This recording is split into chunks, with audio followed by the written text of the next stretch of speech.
Hello friend, welcome to Samriddhi classes. Friends, आज के इस वीडियो में हम लोग नया टॉपिक डिस्कस करेंगे, वो है आपका एपिलेप्सी। पहले हम लोग समझेंगे एपिलेप्सी क्या होता है, उसके बाद हम लोग एंटी एपिलेप्टिक ड्रग देंगे, फिर उसी से जो हम लोग क्लासिफिकेशन देखेंगे उसमें जिस टाइप की ड्रग वहाँ पे यूज हो रही है उसी की हम लोग मैकेनिज्म देखेंगे। तो सबसे पहले हम लोग देखेंगे कि वाकई में कि एपिलेप्सी होता क्या है। तो एपिलेप्सी क्या है, एक ग्रुप ऑफ डिसऑर्डर है।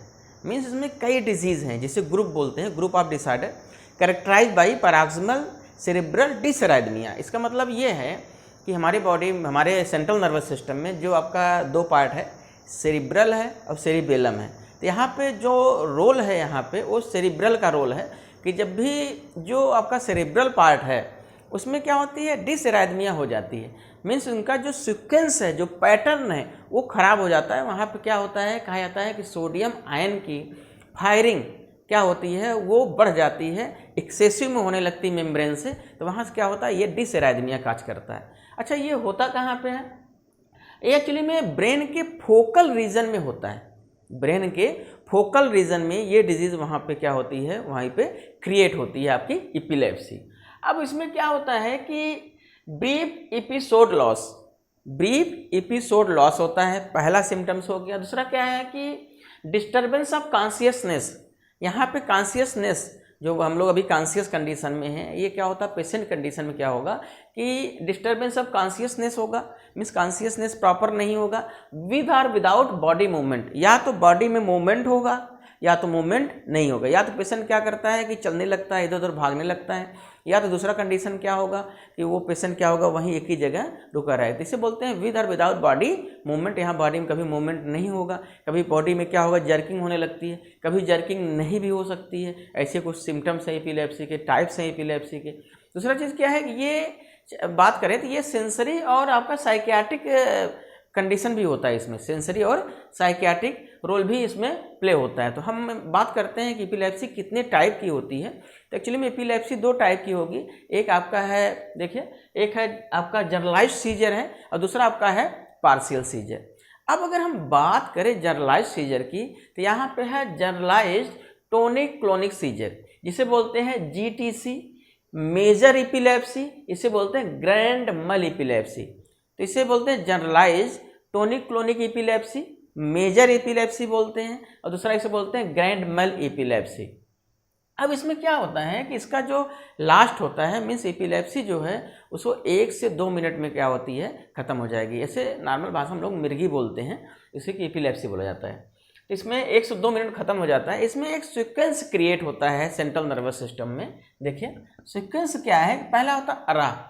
अरा मीन्स होता है कि बहुत ज़्यादा उत्साह, बहुत ज़्यादा खुशी मिले, किसी चीज़ से बहुत ज़्यादा खुशी मिलती है। अगर एक्सेस मिलती है, जो ब्रेन उसको ज़्यादा सोच लेता है कि हम कल करोड़पति बन जाएंगे, ऐसा हो जाएगा, वैसा हो जाएगा। कभी कभी क्या होता है, ये एपिलेप्सी में कन्वर्ट हो जाता है। ब्रेन हमारा क्या होता है, हाइपर एक्टिव हो जाता है। हमारा जो सेरेब्रल पार्ट है वो, उसमें क्या होगा कि उसमें सोडियम आयन की फायरिंग एक्सेसिव में बढ़ जाती है। तो क्या होती है, डिसराइथमिया काज करने लगती है। तो इसमें क्या होगा, देखिए पहला होता है अरा। उसके बाद पेशेंट पहले तो खुश हो जाएगा, बहुत ज़्यादा खुश हो जाएगा। दूसरे पल में नेक्स्ट जो स्टेज आएगी उसमें रोना शुरू कर देगा। उसके बाद क्या होता है कि पेशेंट जो है रोते रोते अनकॉन्शियसनेस हो जाता है। अनकॉन्शियसनेस होने के बाद क्या होता है, tonic spasm of all body muscle. तो उसकी क्या होती है, बॉडी मसल्स जो होती हैं वो क्या हो जाती हैं, एकदम एक दूसरे से अकड़न हो जाती हैं। उसके बाद आता है क्लोनिक जर्किंग। अब क्या होता है कि बॉडी में जो होती है वो जर्किंग स्टार्ट हो जाती है। जर्किंग जैसे स्टार्ट होती है उसके बाद क्या होता है कि वो जो पेशेंट है धीरे धीरे स्लीप की कंडीशन में चला जाता है। तो ये एक सीक्वेंस है जनरलाइज्ड टोनिक क्लोनिक सीजर, जिसे ग्रैंड मल एपिलेप्सी बोलते हैं। ठीक है, मेजर एपिलेप्सी बोलते हैं, GTC बोलते हैं, उसी का नाम देखिए ग्रैंड मल। ठीक है, जनरलाइज्ड टोनिक क्लोनिक। उसके बाद इसका जो ड्यूरेशन है वो होता है 1 to 2 मिनट होता है। तो पहली एपिलेप्सी हो गई आपकी, देखिए जनरलाइज्ड टोनिक क्लोनिक सीजर। अब हम बात करते हैं एब्सेंस सीजर की, जो सेकंड आपका है वो है एब्सेंस सीजर, जिसे बोलते हैं माइनर एपिलेप्सी या petit mal epilepsy. Petit mal epilepsy prevalent in children, सबसे ज़्यादा बच्चों में होता है आपका कौन सा, absence seizure. Last up to half minute, आधे मिनट में, मीन्स 30 सेकेंड में इसका क्या हो, सिम्टम्स क्या हो जाता है, फिनिश हो जाता है। उसके बाद इसमें क्या होता है, देखिए मोमेंटरी लॉस ऑफ कॉन्शियसनेस। अब इसमें क्या होगा, कुछ देर के लिए क्या होता है, कुछ क्षण के लिए क्या होता है कि जो पेशेंट होता है, बच्चों में ज़्यादा होता है, बच्चे क्या होते हैं कुछ मोमेंट कुछ क्षण के लिए क्या होता है उनका कॉन्शियसनेस चला जाता है। लेकिन इसमें क्या होता है कि नो मसल जर्किंग, यहाँ पे हमने बताया था ग्रैंड मल में यहाँ जर्किंग हो रही थी, लेकिन यहाँ पे जब अगर बात करें एब्सेंट सीजर में, इसमें मसल में कोई भी जर्किंग नहीं होगी। अब हम बात करते हैं atonic seizure. Atonic seizure means होता है कि एक काइनेटिक एपिलेप्सी भी बोलते हैं, एटोनिक सीजर को एक काइनेटिक एपिलेप्सी बोलते हैं। इसमें क्या होता है कि unconsciousness with relaxation of all muscle due to excessive inhibitory discharge. अब आप समझिएगा, इसमें क्या होता है कि अनकॉन्शियसनेस होगा, साथ साथ में बॉडी की टोटल मसल रिलैक्स हो जाएंगी। अच्छा, ये मसल रिलैक्स क्यों हो रही हैं? क्योंकि क्या होता है कि बॉडी में इनहिबिटरी डिस्चार्ज क्या हो जाता है, बढ़ जाता है। अब inhibitory discharge central nervous system में क्या बढ़ेगा, वही बढ़ेगा, पोलराइड आयन की एंट्री हो जाएगी, हाइपर पोलराइजेशन हो जाएगा। इसका मतलब जो आपका गाबानर्जिक जो ट्रांसमिशन है वो यहाँ पे बढ़ जाएगा। तो हमने बताया कि क्या होता है, अनकॉन्शियसनेस होगा, रिलैक्सेशन हो जाएगी पूरी मसल की। रिलैक्सेशन क्यों हो रहा है? क्योंकि क्या होता है, एक्सेसिव में इनहिबिटरी डिस्चार्ज हो रहा है। अब हम बात करते हैं मायोक्लोनिक सीजर की। मायोक्लोनिक सीजर को होता है, इसे बोलते हैं शॉक लाइक मोमेंट्री एक्शन, मतलब शॉक लाइक मोमेंट्री जो है एक्शन मिलेगा, तो इसमें होता है shock like momentary contraction of muscle of limb of whole body. इसमें शॉक की कंडीशन जैसी होती है, मोमेंट्री कंट्रैक्शन हो जाता है मसल के, बॉडी के मसल मोमेंट्री कंट्रैक्शन हो जाता है, ठीक है, तो इसे बोलते हैं हम लोग मायोक्लोनिक। अब इसके बाद आता है इन्फेंटाइल स्पाज्म। इन्फेंटाइल स्पाज्म नाम से ही पता है, इन्फेंटाइल मीन्स क्या है, इसको भी मान चलते हैं कि इन्फेंट में सबसे ज़्यादा होता है। अब इसमें क्या होता है कि इसमें मसल स्पाज्म होती है, क्या होती है, मसल कंट्रैक्ट करती है, जकड़न आती है, साथ साथ में जकड़न होने के साथ साथ जो मेंटल आपका स्टेटस है वो क्या होता है, डिटोरिएशन की तरफ बढ़ जाता है, मेंटल भी क्या हो जाता है, डिटोरिएशन की तरफ बढ़ जाता है। तो इसमें होता है कि सबसे ज़्यादा बच्चों में मिलता है। दूसरा क्या है, मसल स्पाज्म में क्या होता है, प्रोग्रेसिवली मेंटल डिटोरिएशन की तरफ बढ़ जाता है। ये तो हो गया इन्फेंटाइल। ये तो हो गया आपका जनरलाइज सीजर की बात कर लें, हमने 5 स्टेप्स, हमने 5 पॉइंट्स देख लिए। उसके बाद हम बात करते हैं, अब आपका है कि पार्शियल सीजर। पार्शियल सीजर हम लोग देखेंगे। सबसे पहला है कि पार्शियल सीजर में 3 टाइप के हैं, तो सिंपल पार्शियल, कॉम्प्लेक्स पार्शियल, उसके बाद सिंपल कॉम्प्लेक्स दोनों को मिला के फिर आता है सेकेंडरी जनरलाइज सीजर।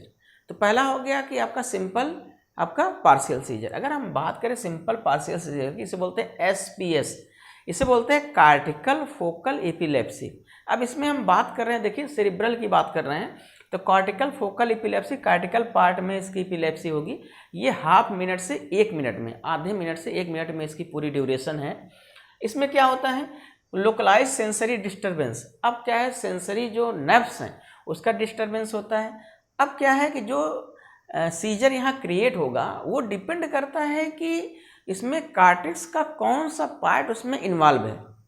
सीजर ये डिपेंड करेगा, सीजर कौन सा सीजर होगा ये डिपेंड करता है कि कार्टेक्स का कौन सा पार्ट उसमें इन्वॉल्व है, ये डिपेंड करेगा। उसके बाद दूसरा आता है कॉम्प्लेक्स पार्शियल सीजर, जिसे बोलते हैं सीपीएस, इसे बोलते हैं टेम्पोरल लोब एपिलेप्सी। अब देखिए यहाँ पे जो ब्रेन के लोब्स हैं उसको यहाँ पे डिवाइड किया गया, तो यहाँ अगर हम बात करें इसे बोलते हैं टेम्पोरल लोब एपिलेप्सी। इसमें क्या होता है, अटैक ऑफ बिजार होगा। बिजार मीन्स क्या होता है कि अचानक क्या होता है, बहुत ज़्यादा खुशी मिल जाए, आदमी क्या होता है कि उसे चिल्लाने लगता है, अटैक ऑफ बिजार हो गया। एंड कन्फ्यूज्ड बिहेवियर, यहाँ पे क्या होता है, जो बिहेवियर होता है कन्फ्यूज होता है, किसी चीज़ को सोचने समझने या डिसीजन लेने की क्या होती है, आपकी कैपेसिटी नहीं रहती है, confused behaviour. And purposeless movement, emotional changes, इसमें क्या होता है कि आदमी बिना उद्देश्य के, बिना एम के मूवमेंट करता है, बिना एम के मूवमेंट करता है, उसका कोई एम नहीं है हमें वहाँ जाना है यहाँ जाना है, और मूवमेंट करता रहता है, पर्पसलेस मूवमेंट है। उसका बाद हमने बताया क्या होता है, इमोशनल चेंजेस, उसके इमोशंस बहुत चेंज होते हैं, कभी इमोशंस बहुत अच्छे हो जाएंगे, कभी इमोशंस खराब हो जाएंगे, तो आप ये नहीं कह सकते हैं कि इमोशन कैसा उसका होगा, तो इसे बोलते हैं इमोशन चेंजेज। ये आपका आता है कॉम्प्लेक्स पार्शियल सीजर में, ये होता है टेम्पोरल लोब ऑफ एपी आपका ब्रेन में होता है, इसे बोलते हैं टेम्पोरल लोब ऑफ एपिलेप्सी। अब ये दोनों हमने देख लिया, सिंपल पार्शियल कॉम्प्लेक्स पार्शियल देख लिया। तीसरा जो आपका है इन्हीं दोनों को मिला के है, means simple partial complex partial secondarily generalized. अब क्या है कि सबसे पहले पार्शियल सीजर अकर फर्स्ट, अब इसमें क्या होगा, सबसे पहले पार्शियल सीजर अकर होगा, पहले मिलेगा, then tonic clonic seizure with loss of consciousness. उसके बाद क्या होता है कि टोनिक क्लोनिक सीजर होता है प्लस लॉस ऑफ कॉन्शियसनेस होता है, मीन्स लास्ट में पेशेंट जो होता है उसकी कॉन्शियसनेस खत्म हो जाती है। तो हम लोगों ने देखा कि जो आपका एंटी एपिलेप्सी की बात करें, हम लोग यहाँ आज एपिलेप्सी की केवल बात कर रहे हैं। नेक्स्ट वीडियो हम लोग देखेंगे एंटी एपिलेप्टिक ड्रग्स क्या होती हैं। तो अगर हम एपिलेप्सी की बात करें तो हमने बताया कि यहाँ पे सेरेब्रल पार्ट का रोल है यहाँ पे। दूसरा चीज़ हमने बताया कि ब्रेन में सेरेब्रल पार्ट में सोडियम आयन की फायरिंग बढ़ जाती है सडनली मेम्ब्रेन से। जो मेम्ब्रेन सोडियम आयन को क्या होते हैं, जो एक तरफ से दूसरी तरफ मूवमेंट करते हैं, उसकी सडन में क्या होती है, कंसंट्रेशन ज़्यादा बढ़ जाती है, ज़्यादा डिस्चार्ज करने लगते हैं। तो ये जो डिस्चार्ज एक्सेस में ज़्यादा हो तो डिसअराइथमिया काज करने लगता है। दूसरा हमने बताया कि ये आपका फोकल ओरिजिन की में होता है ब्रेन के, उससे हमने बताया कि आपका बॉडी में मूवमेंट हो भी सकता है, नहीं भी हो सकता, लेकिन लॉस ऑफ कॉन्शियसनेस हो जाता है, डिस्टर्बेंस हो जाता है। तो हमने बताया कि दो टाइप के सीजर्स हैं, आपका हम रिवीजन कराते हैं। जनरलाइज सीजर है, पार्शियल सीजर है। जनरलाइज में जनरलाइज टोनिक क्लोनिक हो गया, एब्सेंस सीजर हो गया, एटोनिक हो गया, मायोक्लोनिक हो गया, इन्फेंटाइल हो गया। अब पार्शियल सीजर में सिंपल पार्शियल सीजर हो गया, कॉम्प्लेक्स पार्शियल सीजर हो गया। अब तीसरा जो है simple partial complex partial secondary generalised हो गया। तो ये हम लोगों ने यहाँ देखा आज एपिलेप्सी क्या होती है। अब हम लोग नेक्स्ट वीडियो में देखेंगे एंटी एपिलेप्टिक ड्रग्स क्लासिफिकेशन देखेंगे, उसी क्लासिफिकेशन की बेस्ड हम लोग मैकेनिज्म देखेंगे, फिर हम लोग देखेंगे ड्रग इंट्रैक्शन क्या क्या इसके साथ साथ में हो रहा है। ये तो हो गया फार्माकोलॉजी की बात। अगर हम बात करें मेडिसिनल केमिस्ट्री की तो यहाँ पे एक हम आपको चैनल का लिंक आपको हम डिस्क्रिप्शन बॉक्स में डाल देंगे, अगर आप वहाँ देखना चाहें देख सकते हैं। जितने भी आपके सेमेस्टर में आने वाले सिंथेसिस हो गया, स्ट्रक्चर एक्टिविटी रिलेशनशिप हो गया, यूजेस हो गया, या जो भी डाउट आपके मेडिसिनल केमिस्ट्री के हैं तो आप वहाँ देखेंगे तो आपके टोटल बहुत अच्छे पढ़ाते हैं, और वहाँ पे आपको जितने भी डाउट्स हैं वो आपको वहाँ से क्लियर हो जाएंगे। अगर ये वीडियो आपको अच्छा लगा हो तो आप चैनल को सब्सक्राइब करेंगे तो आपको नया जो वीडियो आने वाले हैं पूरे, हमने बताया कि आप एक पूरी सीरीज आपको मिलेगी के.डी. त्रिपाठी की, तो आपको वहाँ मिलती रहेगी। और आपको यहाँ पे नए आपको टेक्निक्स मिलेंगे कैसे आपको याद करना है। आपको बहुत ज़्यादा पढ़ने की ज़रूरत नहीं पड़ेगी, क्योंकि एग्ज़ाम में आपको क्या है कि आपको मार्क्स भी लेने हैं, आपको ब्रेन में आपको वहाँ पे याद भी रहना चाहिए। तो वो चीज़ें आपको यहाँ मिलेंगी, क्योंकि फिगर भी हम आपको फ्लो चार्ट से बना के दे रहे हैं, तो आपको बहुत ईजिली यहाँ पे याद हो जाएगा। तो हम लोग मिलते हैं नेक्स्ट वीडियो में। Thank you.